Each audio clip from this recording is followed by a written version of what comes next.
Craig Neier and Tony Pace here. We thought we'd have a conversation about whatever comes to mind. This pandemic has truly been something for the books, hasn't it? It sure has. It's been a challenging time, but I think it's time for everybody in the world to retool and to change the way of doing things. Definitely changing the way of doing things. A lot of the entertainers I have been actually walking away from the entertainment end and going into other professions that might not have to do with getting on stage, but still has something to do with the entertainment business. Well, I think you're going to get back on stage because my livelihood depends on it. So I have. You are going to be getting back on the road. You know what? So many people right now are doing the doom and gloom. And I understand we have to be safe. I understand we have to be careful. And look, I have two older parents that I need to protect and make sure that they stay well and stay safe. But if you look around, things are opening up. Businesses are opening up. They're starting to do things smart. They're being very careful. I've been doing some consulting for a couple of restaurants that are opening up, and where they had a small little restaurant, they now have an outdoor tent where they have everybody 6 feet behind, and they're doing all the things they can to make sure that they're protecting their guests and their employees.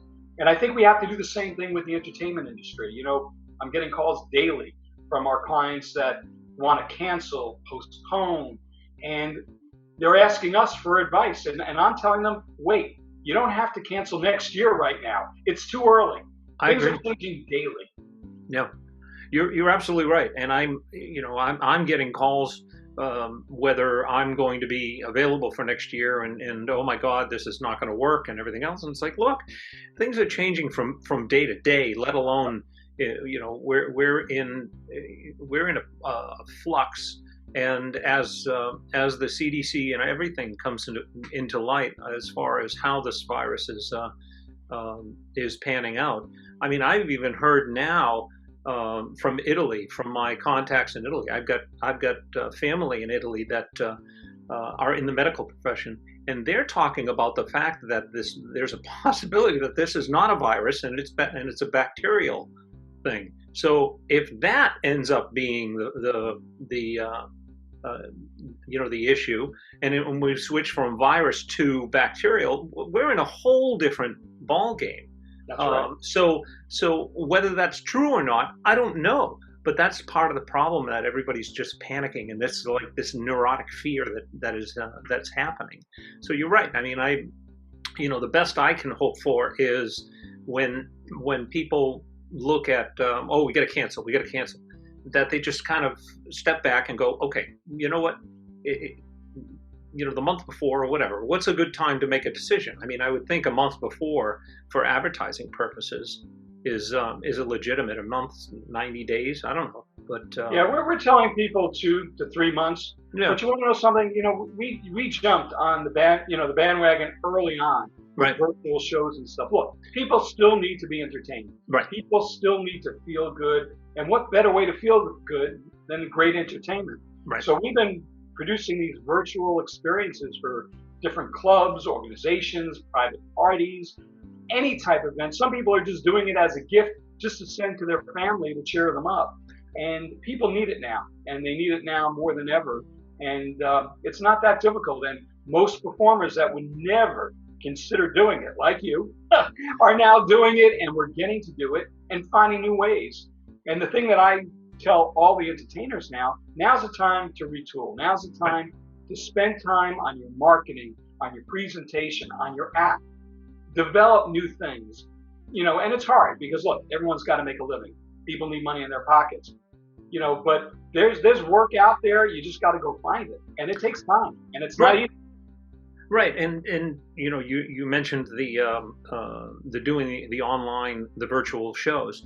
For me, my biggest problem was I ended up, because once the virus and the pandemic started, I ended up instead of being home in Maryland, I ended up down in Florida, and all of my gear, I have nothing. I had nothing to do that. But you know, for what I do, part of the problem was I was stuck in that I can't do this on a virtual basis because my audience is interactive, and I can't, it's not going to work. But it does, and we did it, and we did it many times. Where that country club that we did a couple of weeks ago, 95, we maxed out the Zoom. We maxed out at 95, I think it was, and and I was able to do it effectively, and I didn't see and I didn't feel any shortcomings with regards to what I did. I retooled. I did it in a certain way that was comfortable for me, and that I didn't feel like it was shortcoming. I was shorting the customers. Well, more importantly, not only did it go smoothly and it go well, right? Just think about all the lives that you cheered up for just that moment. They got to escape all the nonsense that they're dealing with now, right. all the problems, and they got to be entertained and really feel good about it. And right. I think that's the main thing. And I'm asked. I like being behind the scenes. Sure. And I've been asked to do all sorts of stuff and interviews and round tables and all sorts of things. And you know what? You got to do it now. Now's the time to be out there, to be relevant, and to create a good message out there. Yeah, and that's definitely another point. You look at what's happening now. There's so much division from that positive and negative, and even the mask aspect. When you talk about do you wear a mask? Do you not wear a mask? And it's just all of that there is just so much tension between the one side and the other. If you're wearing a mask, you're yelling at people that are not wearing a mask. If you're not wearing a mask, you're yelling at people for wearing a mask. So it's a no-win situation, and it's sad because ultimately, whatever you want to do, if you want to wear it, if you don't want to wear it, that's up to you. That's your responsibility. But at the same time, for me, I wear a mask. When I go out. And it's my personal choice, because I feel as though until we know everything there is to know about this virus and what's happening, I'd rather be safe for myself and also for others. And it's just a personal preference. But at the same time, it definitely, you're absolutely right. It's retooling time. I've been, retooling how I do things. We've set up a sound stage, and we're able to do a show on a larger scale for up to 1,000. We can accommodate up to 1,000 people, and now you're getting a full production, and we've got it worked out that we've got 3 cameras, so the viewer is watching a concert, and we're working at also somebody that will be manning the chat room, and will be letting I'll be able to see what they're saying as well, so that there is an interaction. So these are ways that at least for me, and I know a lot of others. Michael is doing great work out there, and magicians, and there's so many others that have jumped on the bandwagon, and rightly so, because at least at this point, everybody that is putting themselves out there virtually is giving a piece of themselves, and bringing happiness to everybody out there. Oh, absolutely. And the other thing too is, with the virtual, you can really customize things. Sure. You could do branding, you could do messaging, you could celebrate a special event, and technology's come a long way as we're learning. I mean, I'm not as tech savvy as you are, Tony, but you become, and you learn how to do it, and it becomes the norm, the new norm. And I hate to use that word, right. But I think if people just leave the politics and out of all of this, and people get back to work, the government helps support all the performers and musicians and agents and managers and just everybody financially. I think overall we've been ignored, kind of, the 1099 independent entertainers and stuff. And I know that they've helped theaters and they've helped, touring groups and what have you. I think it's time to help the individual people that are out there pounding the pavement, making a lot of money for America as well as themselves, that are having a tough time now and have no way of having income or don't know when it's going to change. Right. So that's my message now. Yeah, I mean, I was blessed at that, at least for me. I applied for that PPP, the the government subsidy as far as the loan, whatever it is, and in the middle of May I ended up getting it, which was a godsend, first of all. So that helped. That helped. It'll help for a couple of months, and then But I also applied for unemployment, which I found out yesterday I was denied. And part of the problem is I'm denied because we are 1099ers, and our income is taken care of at the end of we follow a different pattern. Right. So the government is. I think they need to spend time developing how to handle that, because Yeah. a lot of people fall into that category. Oh sure, oh sure. But there is hope. There are SBA loans out for us as far as entertainers are concerned, and they were what was that? I think it was what 3-4% of. Yeah, I think it's 3.75. Okay. Is what the rate is. So one of the things that we encourage is the fact that if you've been using your credit cards all these months and you're at a 24% interest rate on a credit card, apply for that SBA loan, bring it down to 3%, 3 or 4%, and then get yourself out of that heavy weight off of you. It's no. The one interesting I'm seeing though is I'm like you, getting a lot of phone calls every day from people that I haven't talked to in 30 years, Right. 35 years, and more. And what's really nice is I think people are coming together. And Sure. Despite what you hear on the news every day, whether it's CNBC or CNN or Fox News, I think people are really trying to work together and help each other the best they can. And I think if we all keep that mindset and that attitude, I think things will be a heck of a lot better for all of us. Yeah. What do you see? I mean, you're getting a lot more phone calls on a business level than I am, because basically you handle my life, and I am so appreciative of that, first of all and foremost. But on a business level, I know you're getting calls and people are panicking, but what else are you seeing as far as even from the entertainers, and that you might be able to give some advice to those who are just, they don't know what direction to go in? Well, as far as the venues go, I think be patient and give it time. Each venue has different obstacles and issues that they have to deal with. Some due to the size of their facility, and if they have to do social distancing, they can't afford to bring in entertainment. So maybe bring in a smaller show or a less expensive show.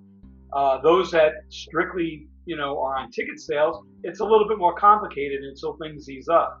I think the performers need to be flexible. We're doing this 2-for-1, where if you have to do a second show and you stay with the date, we'll try it. If the performer's able to, we'll do a second show for you, so you can have that social distance until things open up.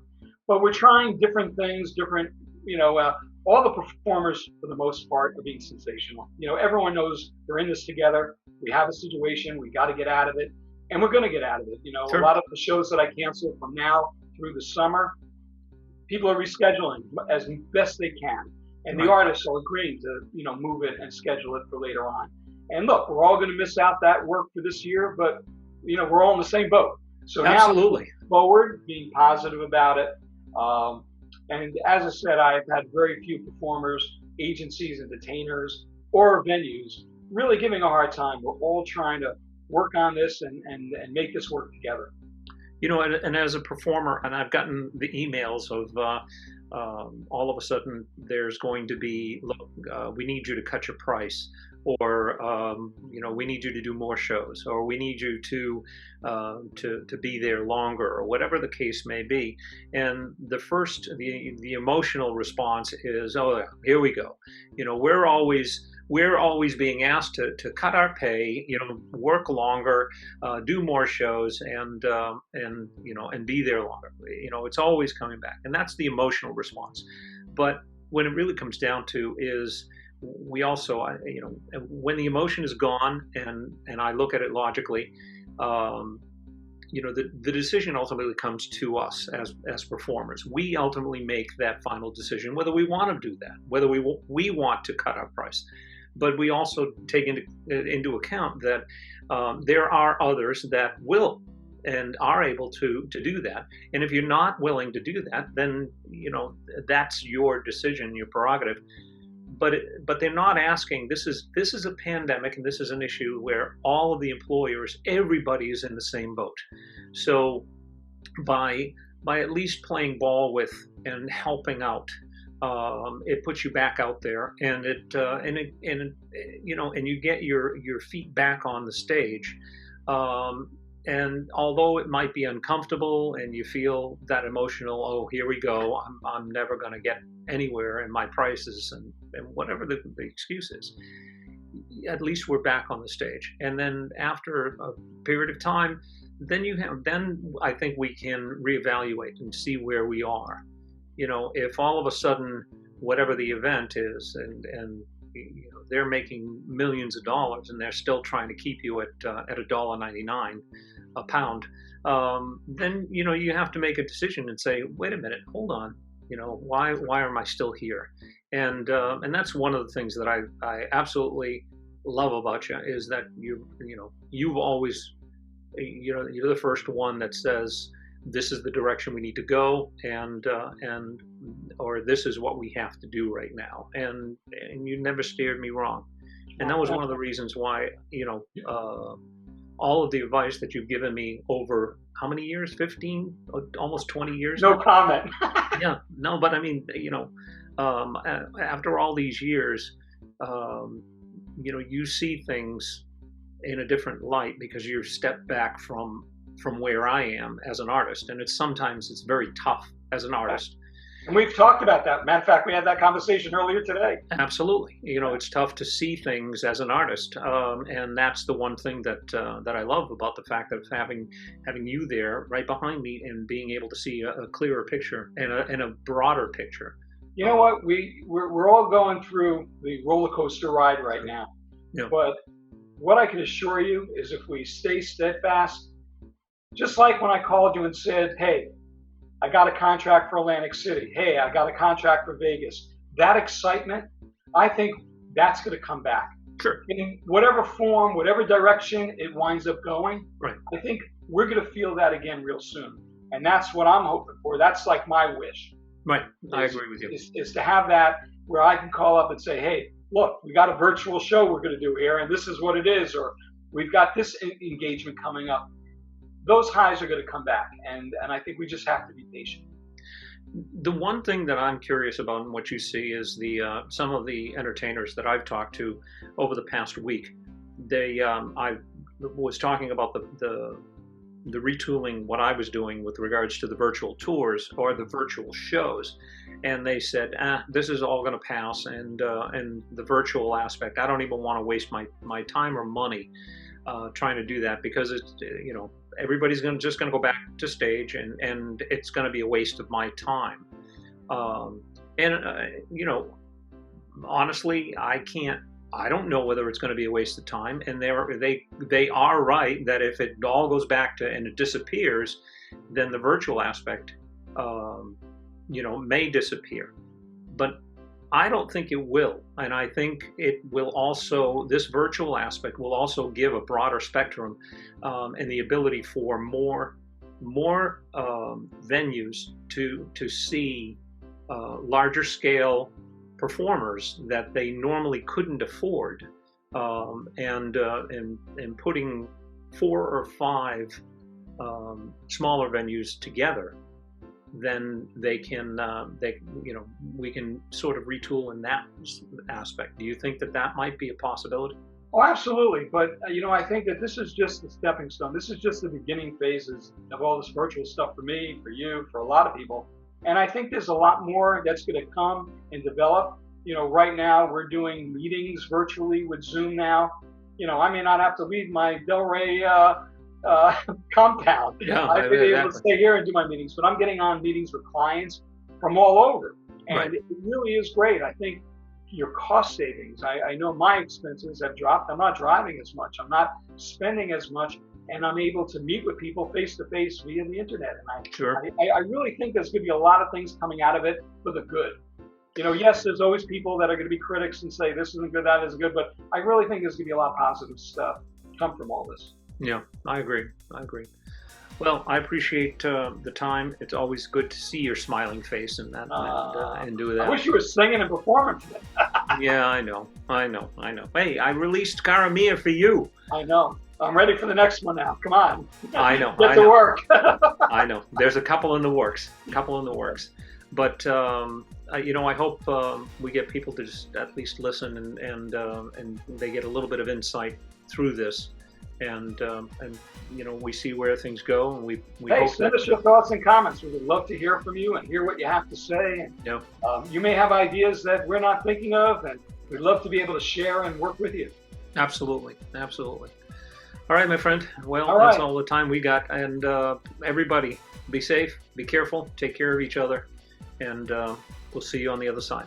God bless, bud. God bless.